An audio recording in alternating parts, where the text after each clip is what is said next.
Matilda by Roald Dahl, Chapter 15, The Second Miracle. Matilda did not join the rush to get out of the classroom. After the other children had all disappeared, she remained at her desk, quiet and thoughtful. She knew she had to tell somebody about what had happened with the glass. She couldn't possibly keep a gigantic secret like that bottled up inside her. What she needed was just one person, one wise and sympathetic grown-up, who could help her to understand the meaning of this extraordinary happening. Neither her mother nor her father would be of any use at all. If they believed her story, and it was doubtful they would, they almost certainly would fail to realize what an astounding event it was that had taken place in the classroom that afternoon.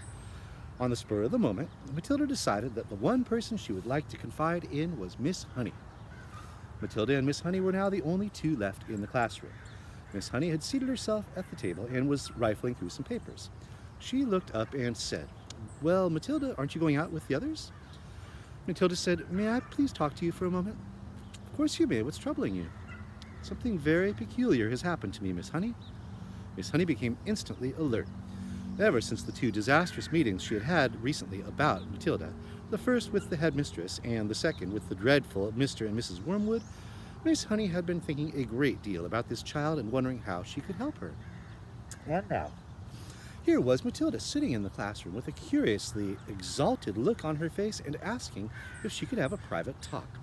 Miss Honey had never seen her looking so wide-eyed and peculiar before. "Yes, Matilda," she said, "tell me what has happened to you that is so peculiar." "Miss Trunchbull isn't going to expel me, is she?" Matilda asked, "because it wasn't me who put that creature in her jug of water. I promise you it wasn't." "I know it wasn't," Miss Honey said. "Am I going to be expelled?" "I think not," Miss Honey said. "The headmistress simply got a little overexcited, that's all." "Good," Matilda said, "but that isn't what I want to talk about." "What do you want to talk to me about, Matilda?"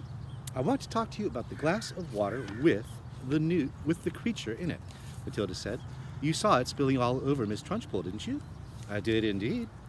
"Well, Miss Honey, I didn't touch it. I never went near it." "I know you didn't," Miss Honey said. "You heard me telling the headmistress that it couldn't possibly have been you." But it was me, Miss Honey," Matilda said. "That's exactly what I want to talk to you about." Miss Honey paused and looked carefully at the child. "I don't think I quite follow you," she said. "I got so angry at being accused of something I hadn't done that I made it happen." "You made what happen, Matilda?" "I made the glass tip over." "I still don't quite understand what you mean," Miss Honey said gently. "I did it with my eyes," Matilda said. "I was staring at it and wishing it to tip, and then my eyes went all hot and funny, and some sort of power came out of them, and the glass just toppled over." Miss Honey continued to look steadily at Matilda through her steel-rimmed spectacles, and Matilda looked back at her just as steadily. "I am still not following you," Miss Honey said.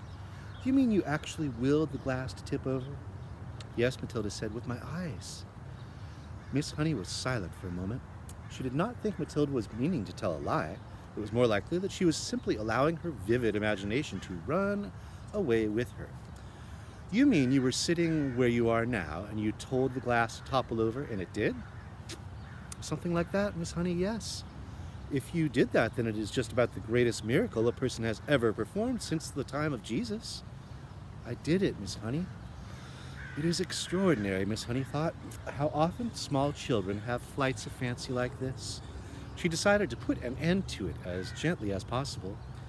"Could you do it again?" she said, not unkindly. "I don't know," Matilda said, "but I think I might be able to." Miss Honey moved the now empty glass to the middle of the table.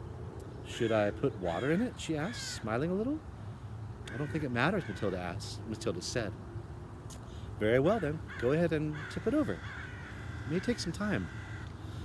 "Take all the time you want," Miss Honey said. "I'm in no hurry." Matilda, sitting in the second row about 10 feet away from Miss Honey, put her elbows on the desk and cupped her face in her hands, and this time she gave the order right at the beginning. "Tip, glass, tip," she ordered, but her lips didn't move and she made no sound.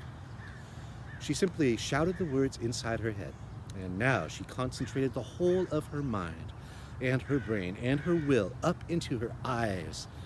And once again, but much more quickly than before, she felt the electricity gathering, and the power was beginning to surge, and the hotness was coming into the eyeballs, and then millions of tiny invisible arms with hands on them were shooting out towards the glass. And without making any sound at all, she kept on shouting inside her head for the glass to go over. She saw it wobble, then it tilted, and it toppled right over and fell with a tinkle on the tabletop not 12 inches from Miss Honey's folded arms. Miss Honey's mouth dropped open and her eyes stretched so wide you could see the whites all around. She didn't say a word. She couldn't. The shock of seeing the miracle performed had struck her dumb. She gaped at the glass, leaning well away from it now as though it might be a dangerous thing. Then, slowly, she lifted her head and looked at Matilda. She saw the child, white in the face, as white as paper, trembling all over, the eyes glazed, staring straight ahead and seeing nothing.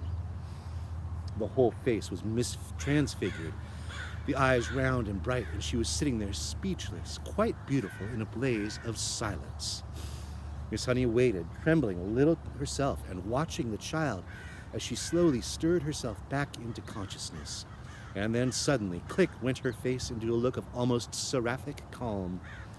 "I'm all right," she said, and smiled. "I'm quite all right, Miss Honey, so don't be alarmed." "You seem so far away," Miss Honey whispered, awestruck. "Oh, I was flying past the stars on silver wings," Matilda said. "It was wonderful." Miss Honey was still gazing at the child in absolute wonderment, as though she were the creation, the beginning of the world, the first morning. "It went much quicker this time," said Matilda quietly. "It's not possible," Miss Honey was gasping. "I don't believe it. I simply don't believe it." She closed her eyes and kept them closed for quite a while. And when she opened them again, it seemed as though she had gathered herself together. "Would you like to come back and have tea at my cottage?" she asked. "Oh, I'd love to," Matilda said. "Good. Gather up your things and I'll meet you outside in a couple of minutes." "You won't tell anyone about this thing that I did, will you, Miss Honey?" "I wouldn't dream of it," Miss Honey said.